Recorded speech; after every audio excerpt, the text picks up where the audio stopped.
Welcome to Better Than We Found It, the podcast for leaders driven to leave a positive mark through their leadership. I hope that I will have created some ways in which the circumstances of your birth don't predict the opportunities you have in your life. I'm Josh Huggins, your host and the founder of GS2 Partnership, a search firm committed to connecting visionaries dedicated to environmental and social betterment. I have two young sons. I want to be able to tell them I did use the resources and expertise of a company to try to create more awareness about climate change. In each episode, we delve into the minds of executive and future leaders. We discuss how sustainability guides responsible leadership, sparks change, and drives value. The way of thinking I try and advocate is for us all to think about us having a collective problem to fix, which is climate, and that we need to rebuild our global economy. We are GS2, and we are on a critical journey to connect to those who believe in leaving the world better than we found it.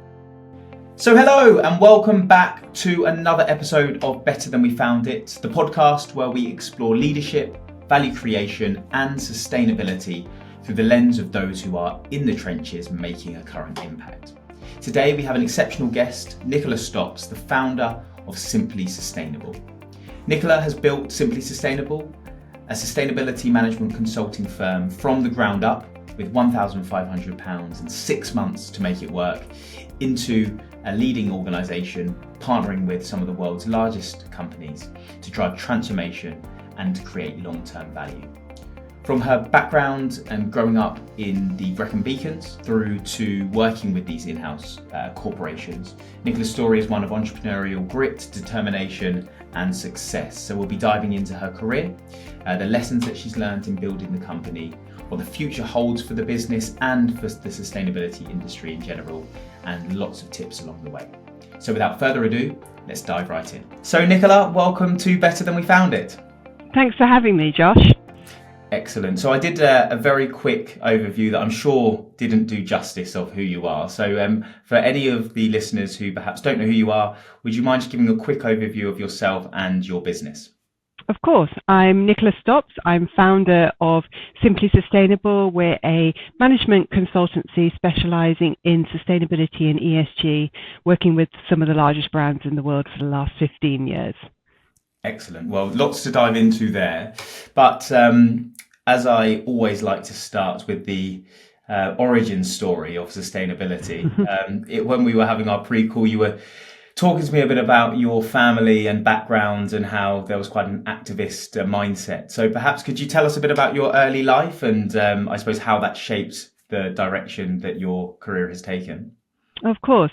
So I was brought up in the foothills of the Brecon Beacons, which is the large mountains in Wales, as they say, and really brought up with very strong, that idea of very strong values and very strong everybody having a purpose, and really that idea that if you see an injustice or something you don't agree with, that actually you can do something about that. And that was really thinking about if it was with people or the environment. So that my mother always had a phrase, you're not a wilting flower, get on and do it. I think,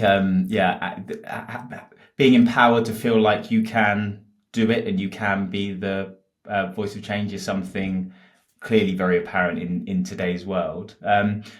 Did you see that as sustainability, or was environmental protection? What was the angle that it was particularly focused on in your family? Yeah, it was actually twofold. Actually, it was, it was very much about the environment and looking after the environment. And at that time, born and brought up in the 70s, it was about sort of Greenpeace and protecting the rivers, protecting the air. But also, it was those values extended to looking after the people sometimes left behind. So, for example, we did a lot of work as a family with Women's Aid, supporting families who had been affected by domestic abuse, And also, I always remember very distinctly my father telling me that he would always he was a teacher, always work in schools where where young people needed a male role model, and so would work in some of the more challenging schools. And actually, my brother and I would often sit under a table when she was teaching ex-offenders to read, so that they could go out into the world and be able to apply for jobs and benefits, etc. So it was always very much not just environment but people. But I always thought there was such a interaction between the two. And funny enough, when I went to university, I love reading. Everybody would tell you I love reading. I've normally got about 5 books on the go at the same time. but actually there were 2 books. I never forget it. And I literally was sitting doing some work, and there were 2 books next to me, and one was about the Yangtze Dam and the devastation it would have on the environment. And then the next book, literally next to it, was how the building of the Yangtze Dam would rise millions and millions and millions of people out of poverty. And that really, those 2 opposing views and tensions got me hooked on, sustainability. And it was kind of like, I was thinking how it was what really got me into corporate sustainability, and how businesses can support people and be a benefit to society, and challenge and look at and try and find a balance between those 2 tensions.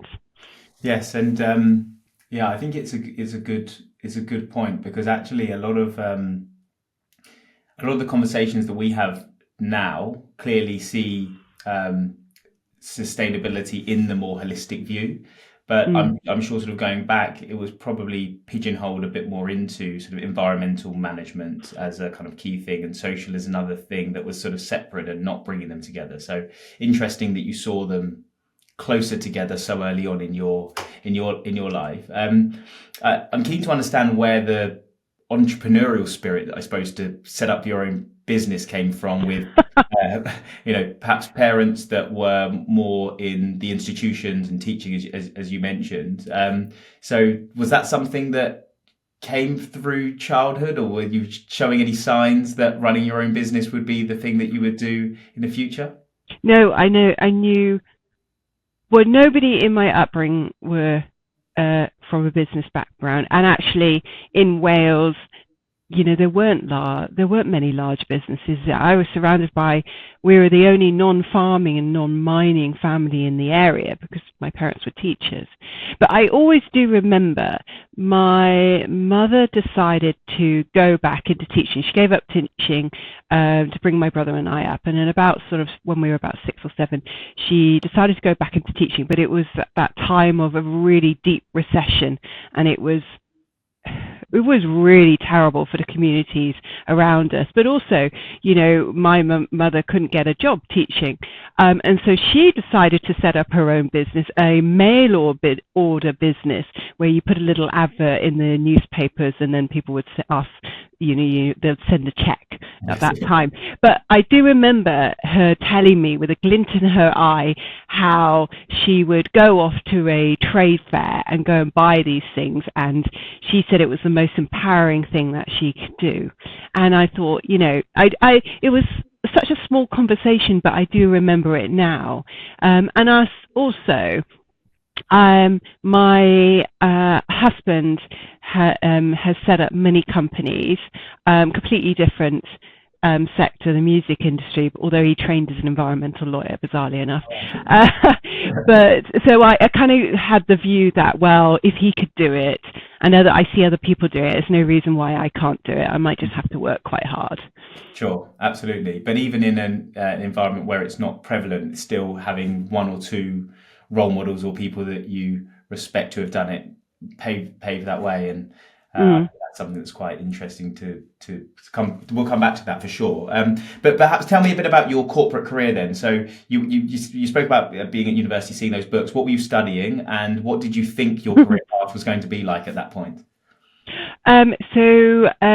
I actually went to Exeter Uni to do psychology, and after 4 weeks, I absolutely hated it. So my message to anybody listening to this: don't worry if you get it wrong. There's always it's a two-way decision, a two-way door on that decision. Yeah. And my oldest friend said to me, "Well, I don't know why you chose that anyway. So you're really good at geography, so just go and see the geography department, see if you can swap," which I did, and they kindly let me swap to geography, which I did enjoy, and I absolutely loved it. And during that time, I ran out of money, far too proud to ask my parents for any money. So my professor gave me a job in climate change research at Exeter Uni. And Dr. Matt Baker. And I always think about that because he didn't have to, and it gave me a real opportunity. And then I found out that actually I could do a master's in environmental impact. And that was after reading that book about the Yangtze Dam, because environmental impact assessments are about, you know, assessing a big infrastructure project from all the different point of views, from fauna, flora, and from human and the social aspects as well, and impacts. So I went off to UEA to do environmental impact assessment, which was the hardest year in my life, but absolutely fascinating. And I still use the thinking and that balanced kind of research-based thinking to this day, actually. But at the time at UEA, they'd just opened the Climate Change Research Centre there. And so it was a real crucial time in the university and climate change research, and I was there. And it was amazing, actually, really amazing. So, and then someone came in and did a careers talk. So make sure you do your careers talks, lift up the next generation, on environmental consultancy, which I'd never heard of before. I thought, well, that sounds quite interesting. So I applied for 1,200 jobs. Wow. Not jobs. I sent letters because nobody was advertising. 1,200 letters. I have the spreadsheet still, and got one interview. I got the job, luckily. Good success. Yep, at SLR Consulting, and it was a really great organisation to join as a graduate. It was quite tough. But I was working with one of the founders, Dave Richards, and Alan Dyer there, and it really gave me a good grounding in how to be a really good manager, because I had a really good managers there, and also the values of SLR's grown quite a lot now, but they really held on to those core values and really invested in that, which was something I take to this day, actually. For sure. So take us back to that time. So what's that, early 2000s that you started? What was, because the sustainability consultancy landscape has obviously in recent years exploded, but back then, although there were a lot of companies you applied for, I suppose it probably wasn't as prevalent or as well known as anywhere near as it is now. So what was it like, one, working within that industry, but also engaging with clients, and what was the sort of what was that engagement like? Pushback? How easy was it to sell services? Tell us a bit about that. Well, I was very much a sort of a graduate, so I was doing a lot of the research and site work. So I didn't get so involved with the clients, to be honest. But I think the landscape of sustainability consultancy seemed to be in two avenues, two channels. So the first was the environmental consultancy, and probably SLR, ERM, and WSP, and a few others if you've got a 3-letter acronym. Yes. You're allowed in the club. They came from a hard engineering background and into sort of the land contamination, air quality assessment, EIAs, etc. But then you had another stream, early consultancies which came from more of a purposeful communications, like Futera, and a few others at that. Radley Yelder as well came at that time. So there were two kind of types of consultancies, but then there were the sort of big four, big five at the time, who were sort of doing a little bit in the area, but it certainly wasn't mainstream. Mm-hmm. So it was hard to get jobs. Even I remember realizing that I wouldn't even get an interview without a master's. Wow. So my grandmother gave me an early inheritance to a master's. Thank you, my grandmother, called Jolly Grant. So it was quite hard to get that first role, and it was quite a technical type of consultancy from the environment side. But then at the same time in large corporates, and I eventually went after SLR, I went in-house, there was a whole stream on the community and social aspect, which was probably, I would say, more important to a business at that time than the environment side, really. Yeah, for sure. Yeah, I mean, that's something similar that I saw, and I came to this a lot later than you did, but in my early career of recruiting in environmental and what was more, I suppose, commonly referred to, particularly from the clients I dealt with, kind of corporate responsibility, corporate social responsibility. Yeah. That was the big focus, rather than the kind of strategic sustainability piece that we see today. So tell me what that was like, moving from consultancy then into in-house with some big brand names, the BBC, DHL, Travelodge. I mean, these are big corporations. What were some of the positives of that move, but also some of the challenges you faced in working in-house? I mean, I am a sucker for learning new things. I will never stop learning, and I think every time you move from consultancy to in-house, you move from different companies and different sectors, you are learning more and more and more, which is amazing. And I think the switch from consultancy to in-house, I'm just putting it out there to anybody listening that being a consultant and being in-house is equally as hard. There is not one aspect which is easier. It's just different challenges. In-house, I found that it was quite the learning curve I had to go on to understand that how to get things done in a large organization, who are your main stakeholders, how to influence those stakeholders, and those classic things of, if you've got a really tough stakeholder to influence, you don't go straight in there, you go to the stakeholders around them and influence them first. Yeah. So you got your supporters, but it was, and actually at the time it was early doors on CSR, sustainable business, and really the biggest challenge was actually that people saw it as a bit of a side project. It wasn't strategic for the growth of the business. There wasn't value creation through it, and also I think there was a real lack of knowledge. So if you were influencing and suggesting changes in fuel type, or changes in the recruitment process to increase social mobility or diversity, equity, inclusion, that actually you were influencing senior management who really didn't have a basic level of knowledge. It wasn't anything they'd have to tackle before. Sure.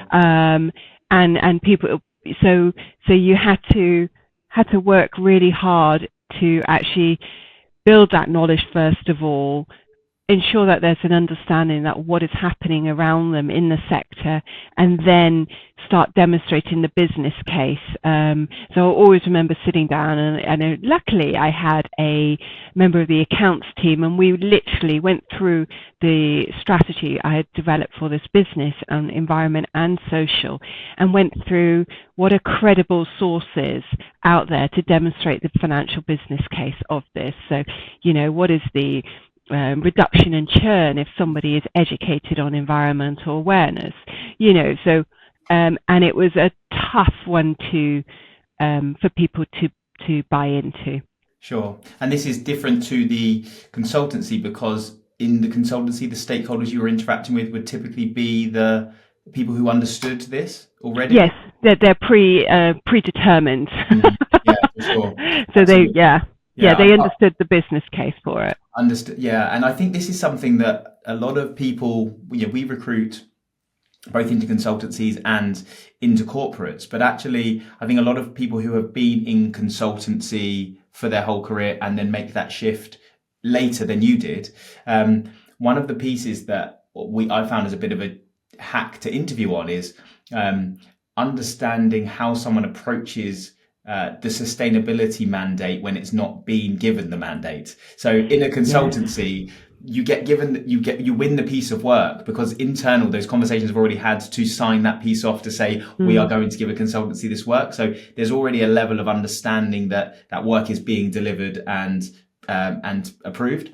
In-house, the mandate isn't there and you have to work to win that. And I think sometimes that's one of the biggest shocks we find people when they make that transition is there's a whole piece of the internal sell that perhaps they didn't have to do when they were just delivering in a consultancy to inside an organization, almost creating the mandate through that education piece. And it's a different skill set, of course. Yeah, it really is. And I think when if people move in-house, I think it's that role of Director of Sustainability or CSO or Head of Sustainability, whatever title you're given, is one of the most challenging because you've got to be an expert in sustainability, you've got to practice what you preach, you've got to be excellent at business, you've got to be an amazing networker, you've got to be an amazing influencer, and you've got to be an implementer as well. So it's almost, sometimes I worry that actually we set people up to fail. So yeah, it's really challenging. And so when we work with clients,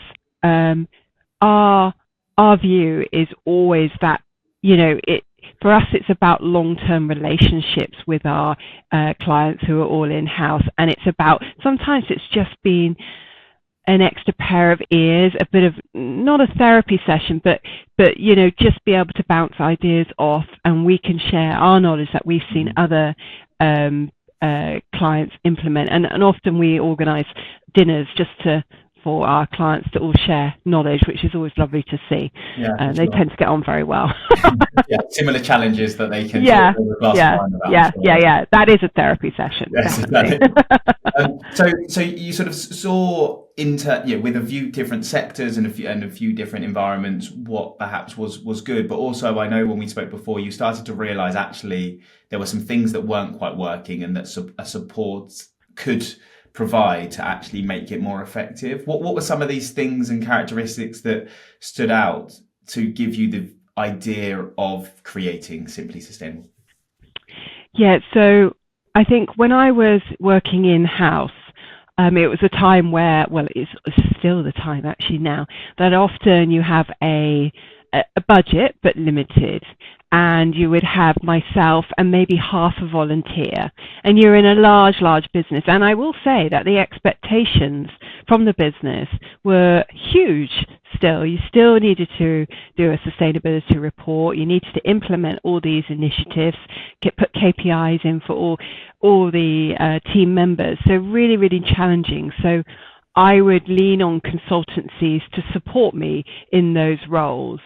And over time, what I realized was the type of consultancy, when my experience of working with consultancies at that time was actually they were either deep specialist experts in a particular area who bordered on being very lofty and academic, which was tough when they were doing a presentation to business leaders, or they were so generalists that they didn't really have the expertise. And I would spend a lot of time trying to convert this information into something which was practical and commercially relevant for the business. And also, I have been blessed with a fairly decent education, and I would sit in the meetings and there would be this kind of lofty academic patronizing kind of view, and it was quite grey, and it was quite how to put people off sustainability in 101 really. And I just thought, God, there's got to be a better way of doing this, and we've got to take all these really tricky topics, these complexities, and simplify them, and also make it commercially relevant for a business. Because I know that if you have a profit warning, all your sustainability programs will be cancelled, however fantastic they are, because it's a profit warning. And so unless you're demonstrating the business value all the time, and that's where I couldn't find the consultancy I wanted, and that's why I created Simply Sustainable. So tell me that backdrop, because going from having a great idea over the dinner table, or in a moment of frustration with suppliers, is something that probably lots of people have. But taking action, perhaps back to and credit from your mother for this, is something that a lot of people don't do. So what was the landscape you were looking at personally to create this business, and what do you think it was that made you go for it? I had a 6-month-old baby at the time, who's the length of my arm here, who's it's nearly 16 in a couple of days, and I have a eternally supportive husband as well, and also with the view that, so really I just thought, well, there was kind of like, I had a little 1,500, always remember it, in the bank. And I thought, well, we discussed it and we're like, do you know what? We should just do it. And I don't know about you. I am a little bit of a risk taker, to be honest with you. And that's my husband has to calm me down a little bit sometimes. But, and I just thought, well, why not? So I kind of made a kind of pact with myself and stuck a sticky on the wall saying I've got 6 months to prove it, really. And you got to have to work hard. So that's what I did. So I gave it 6 months and I thought, how am I going to get our first clients? And just came up with a plan. And if I couldn't get a couple of good clients and prove the concept in 6 months, well, I mean, worst case scenario is I go and work back in-house, and I like working in-house as well. So so just went for it.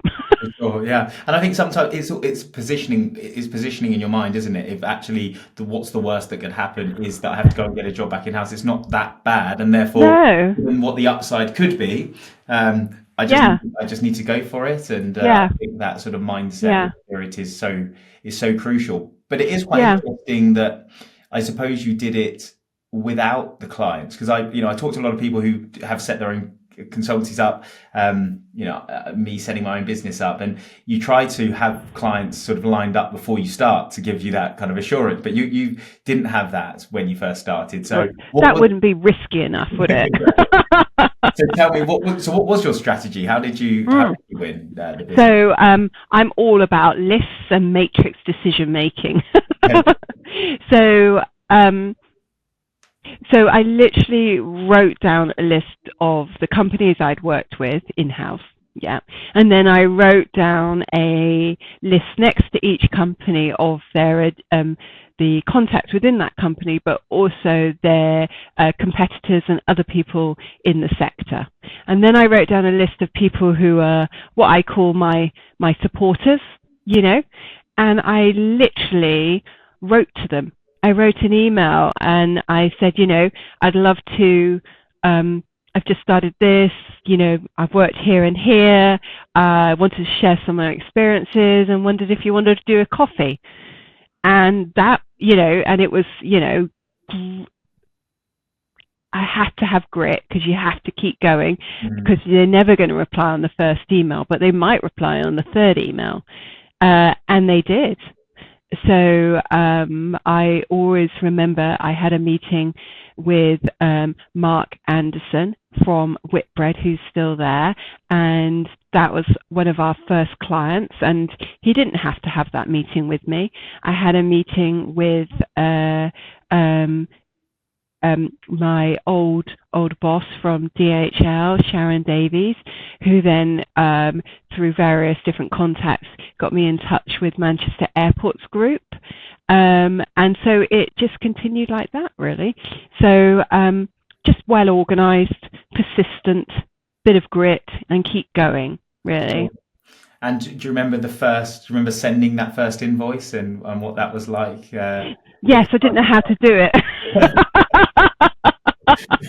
I actually employed somebody for half a day to set me up on a very simple account software and show me how to do it. And the early days you'll spend a lot of time mending IT and things like this. But it's a good problem to have, to be needing to do that and not knowing how is much better than knowing how to send an invoice and not having any to send. So, so very true. Very true.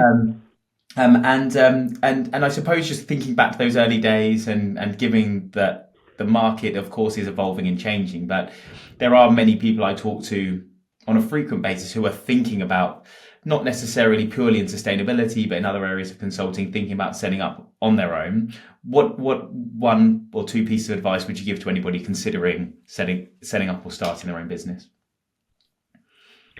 It is the most empowering thing I've ever done, but it is the most exhausting thing I've ever done. And so my advice would be to get your inner grit, I'm afraid, and it will not be plain sailing. And sometimes it's literally just putting one foot in front of the other, consistently edging forward, and to where you want to get to. And it will be a slog. And some days you'll think, why am I doing this? But just get up the next day and do the same, one foot in front of the other, because that consistency really gets you a long way. And, find the joy in it as well, laugh, enjoy the journey as well, the ups and downs. So, yeah. Sure, yeah. I think the fun is in the journey rather than the end destination. Nothing better than building a business. So I would definitely echo that. Once the business was becoming more established, you referred earlier to having some great leaders at SLR and what that meant. And I know something that's so important to you is the culture that you've built within Simply Sustainable and prioritizing people and impact. How have you navigated staying true to that culture that you want to build as the business grows and, competing demands and pressures come that you have to face? I think it's one of the hardest things, actually.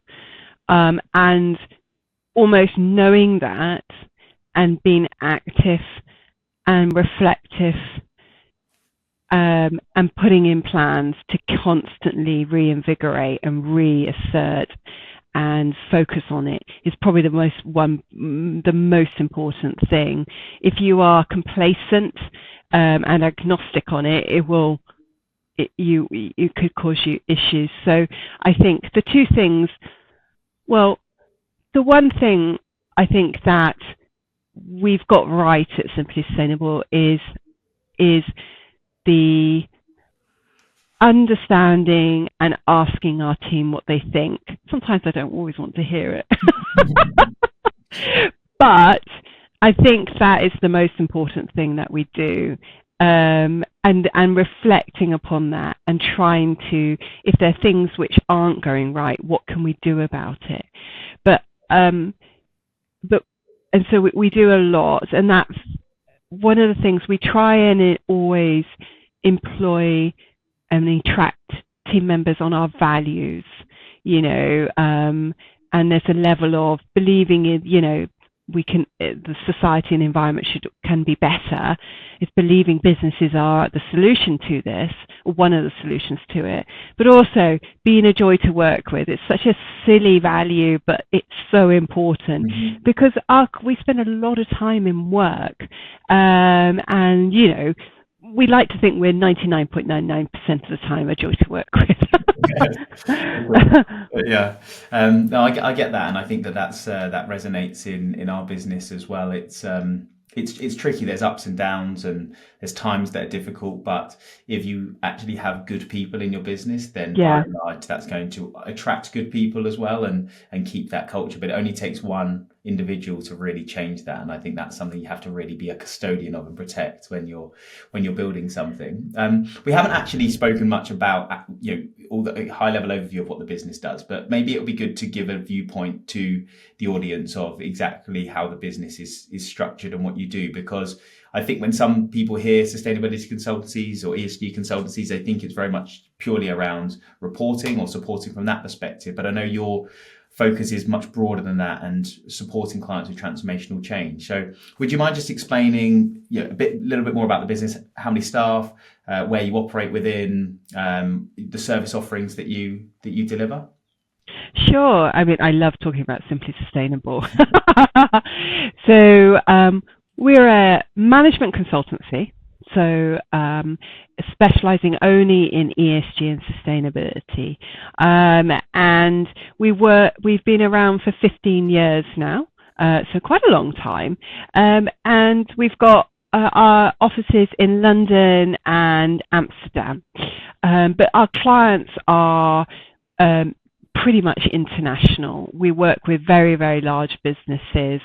And I suppose where we really play is that those long-term relationships with clients and working with them on that whole journey of embedding sustainability. So it's not one aspect of sustainability. It's thinking about what is the purpose of this business, what does that mean for their business model and attracting staff? What is their sustainability strategy within amongst that? How are we going to how can this client be a part of the tackling climate change, and how do we align that to science?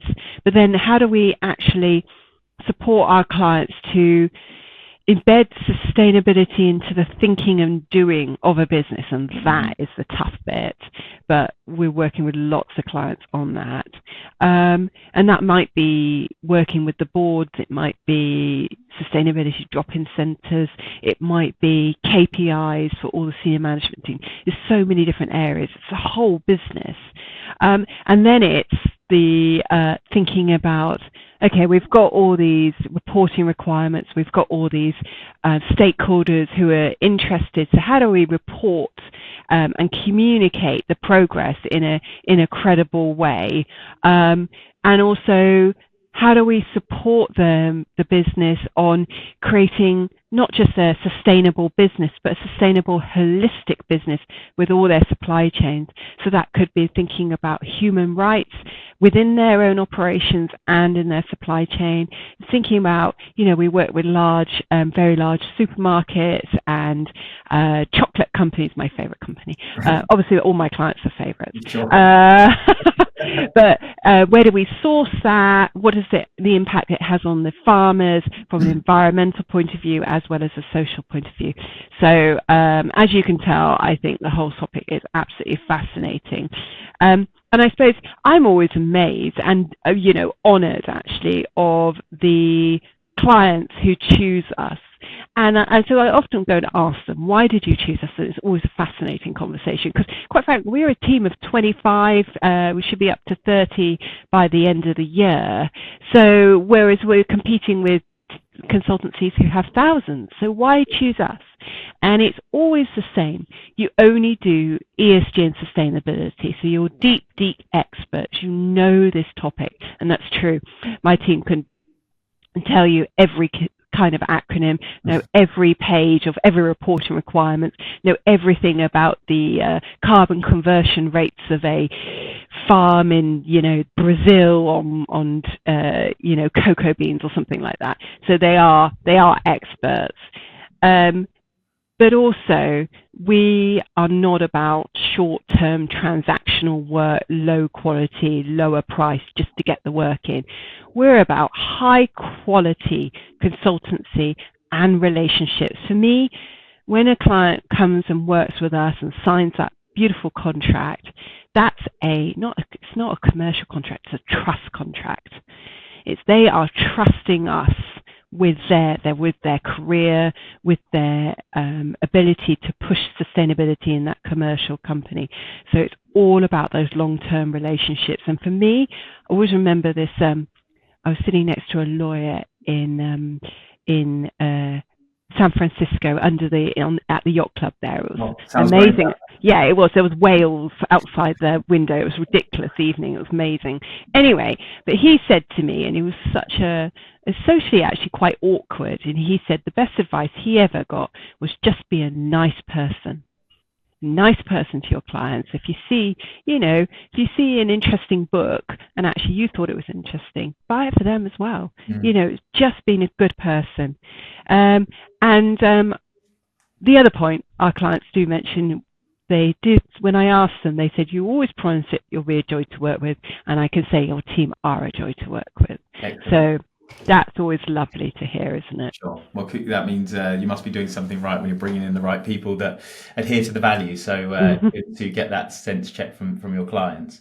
The landscape of ESG and sustainability is evolving so quickly today. What do you think are some of those challenges that you mentioned where organizations are trying to embed sustainability into their organization, and how do you go about trying to help them with that?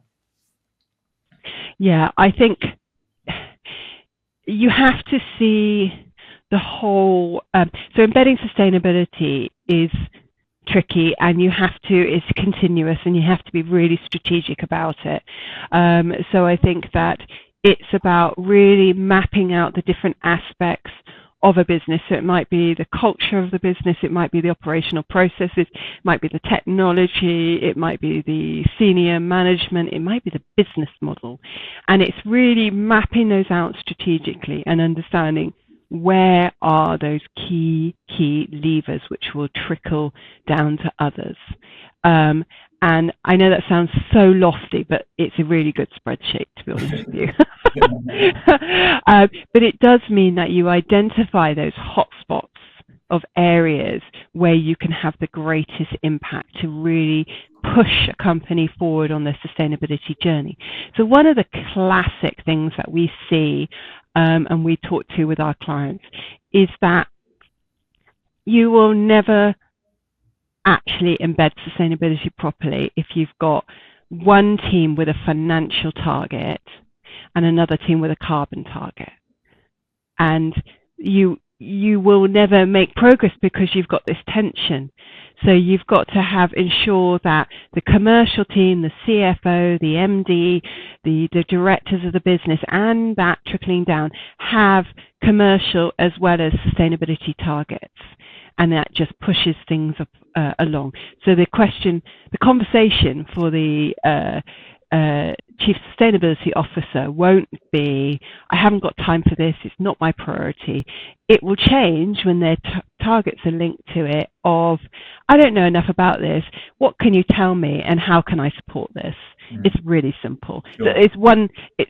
It's not that simple, but it's one of the key things that we look for. It's just changing the landscape of that conversation and the viewpoint of the individual in terms of their accountability. And we see it as a business because when I first set up GS2, I suppose I had thought the business would be focusing purely on placing chief sustainability officers into corporates. That was the value proposition. But very quickly, this is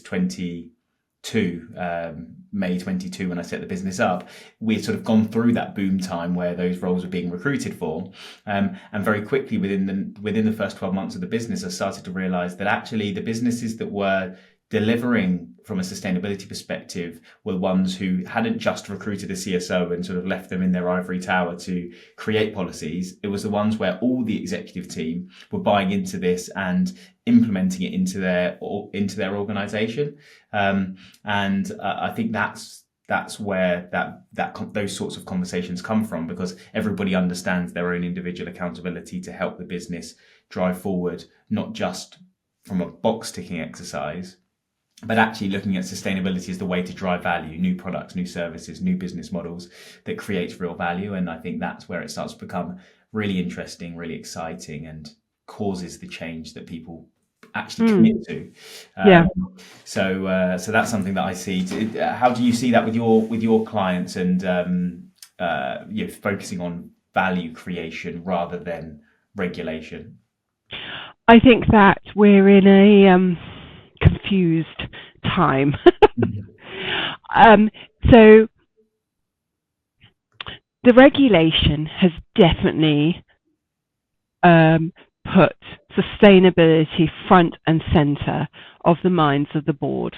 Okay, for those companies where it was seen as a extra, okay, nice to have. So now it is a requirement, which is very helpful.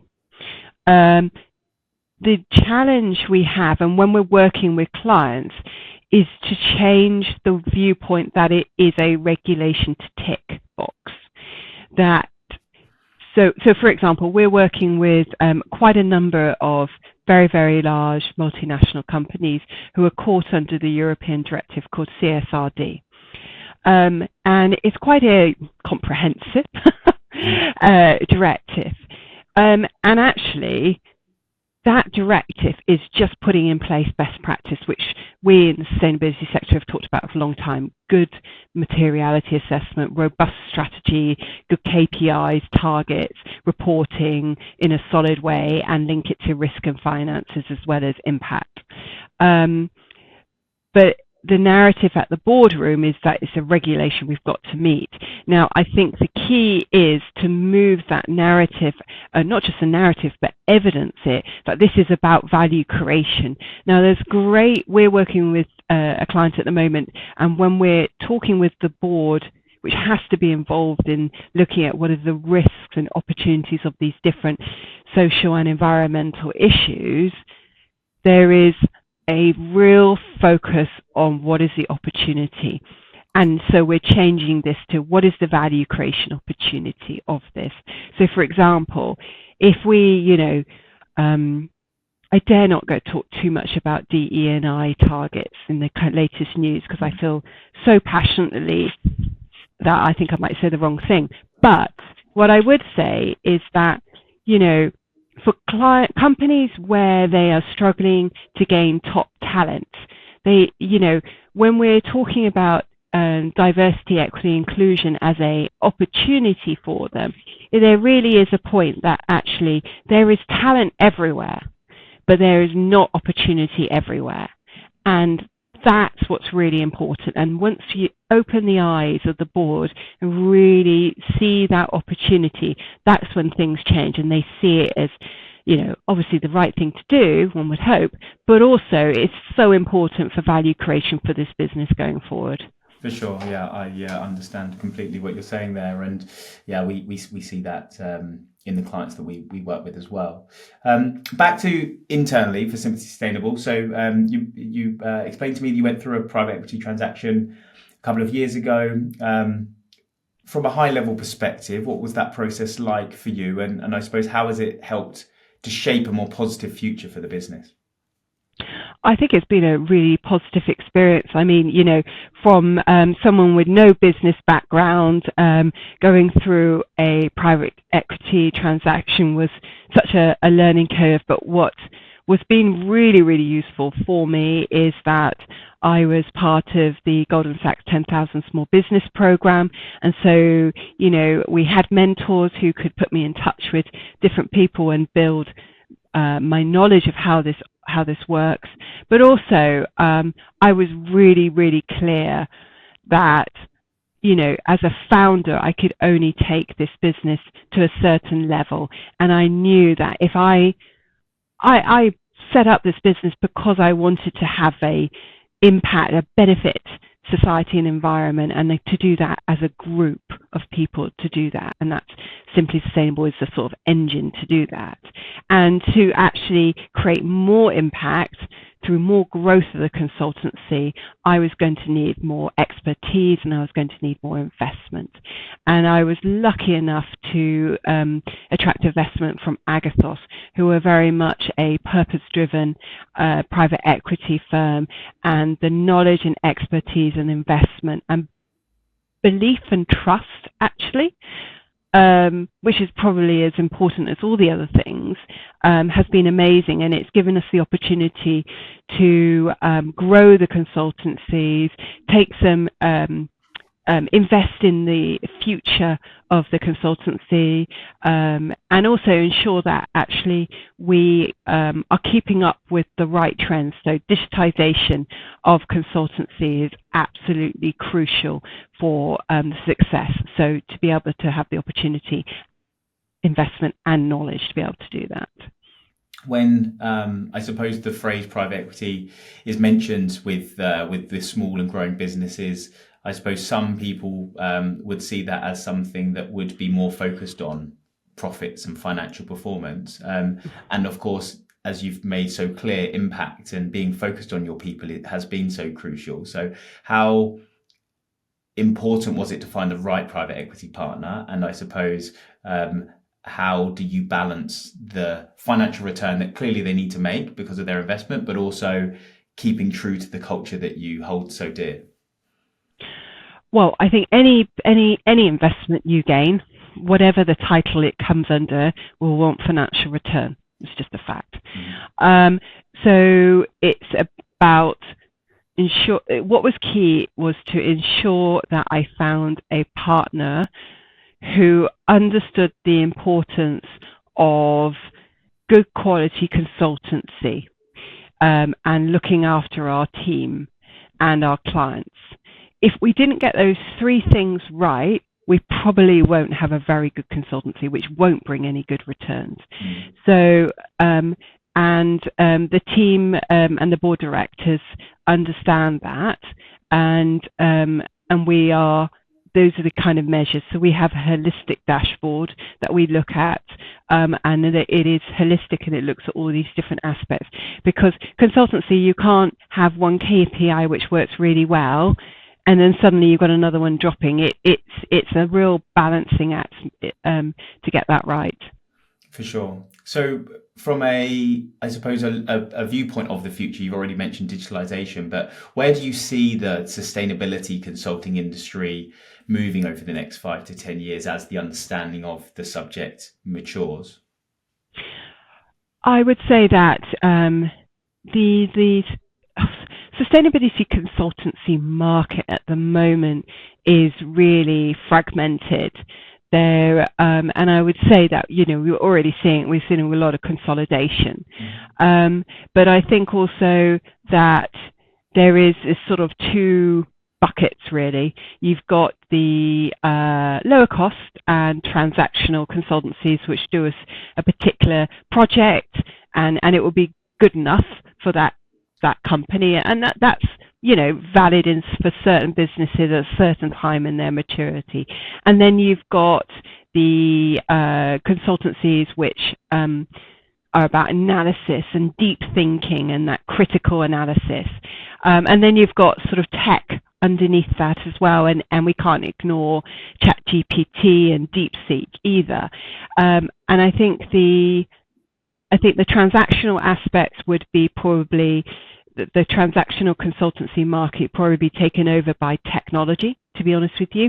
You've already got tools where you could pump in some numbers and you get a carbon footprint, and it's very low cost, and it's probably within 30% accuracy, but it gives you the shape to be able to actually take action, which is useful for clients at a certain level. But then I think the larger companies who want consultancy and the consultancy servicing them, I think it will be a digitally enhanced consultancy offering, but actually the ones who are really going to do well are the critical deep thinking, which you have the silver lining on top of that kind of digitization as well. So I think the intellectual capital is going to be so important in consultancy. For sure, absolutely. And we talk a lot with our clients around the intersection of, I suppose, the people leadership skill that's needed, but also the digital leadership skill. And these have previously been opposing the kind of skill sets that you've seen. Someone's been very technical and digital, but perhaps not a people person. And then you have the others that might be others. But actually now where we are getting to the point of technology being so entwined with what we do, what individuals who can lead as a good leader and be a people focused consultancy with the technology to enable them to do more, the ones that get that intersection right are going to be, I think, in a really good position in the market. So Yeah, absolutely. yeah. Absolutely. I think I always think about, I was part of Dell's Women's Entrepreneurs program, and I always remember presentations from Michael Dell, and he said, every company is a technology company. I thought about that a lot, actually. And I make it, going into my 50s, I actually make it my mission to be on top of technology and make sure this company has it embedded in it. Brilliant. If you were to start Simply Sustainable today, what one thing do you think you would do differently to what you did when you started before? Oh, yes, that's a great question. I'd laugh a bit more. I think, I would definitely laugh a bit more. Yeah. Have a bit more fun. Yeah, great. Definitely. Yeah. I've got some quick fire questions that I'd like to go at you before we wrap up. So okay, I'm ready. So we're talking about corporate sustainability. If you could wave a magic wand and change one thing overnight, what would it be? Understanding the business case for sustainability from a financial point of view. And what about from an innovation perspective? What's one sustainability focused innovation that you've seen recently or you're most excited about? I'm most excited about using AI for managing, this is quite geeky, managing electricity demand across the grid. Interesting. What's the best piece of career advice that you've ever received? Your career is your whole lifetime. Don't sweat the small stuff, basically. Yes. Get over it. What's the one thing that people have a misconception about when it comes to sustainability consultancy? It's low paid and it has no career to it. Yeah, I would agree that that's wrong for sure. And the biggest lesson that you've learned as a founder of your own business?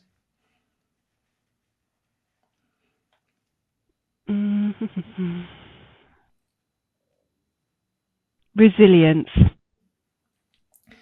And grit and resilience. Yes, grit's come up a few times. My last quickfire question then, if you weren't working in sustainability, what do you think that you'd be doing instead? Oh, I know this. I'd be designing interior tiles. Interesting. Niche. I thought you were going to say just interiors in general, but interior. No. I have slight obsession by beautiful tiles. What, bathroom tiles? Oh, I'll put them everywhere. Okay. My final question, which I suppose comes back to the point and purpose of the podcast, is around your own purpose and legacy. So when everything is said and done from a career perspective, what would you like your legacy to be to show that you've left the world better than you found it?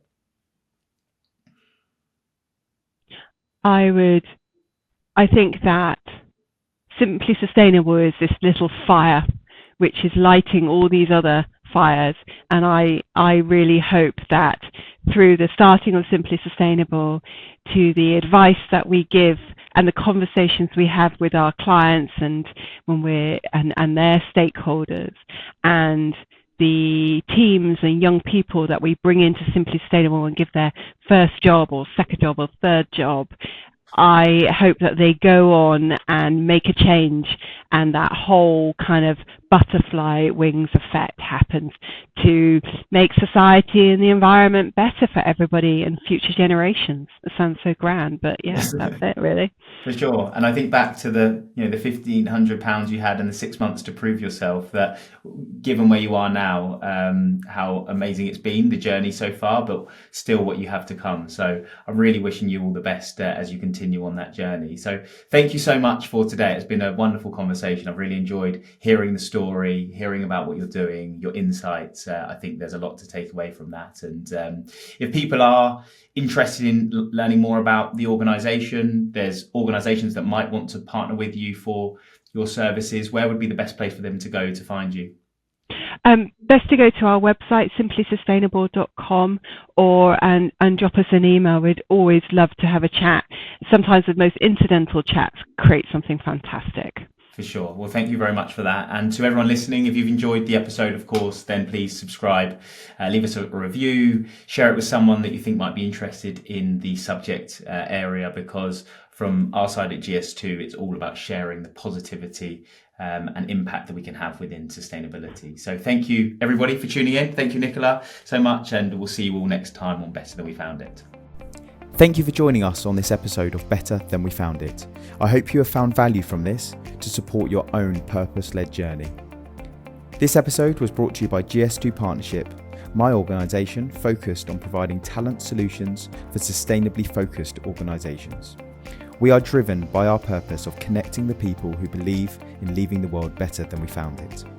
If you are looking for a partner to support you with your hiring plans, or you are looking for your own career next steps, please reach out to us or personally drop me a message on LinkedIn.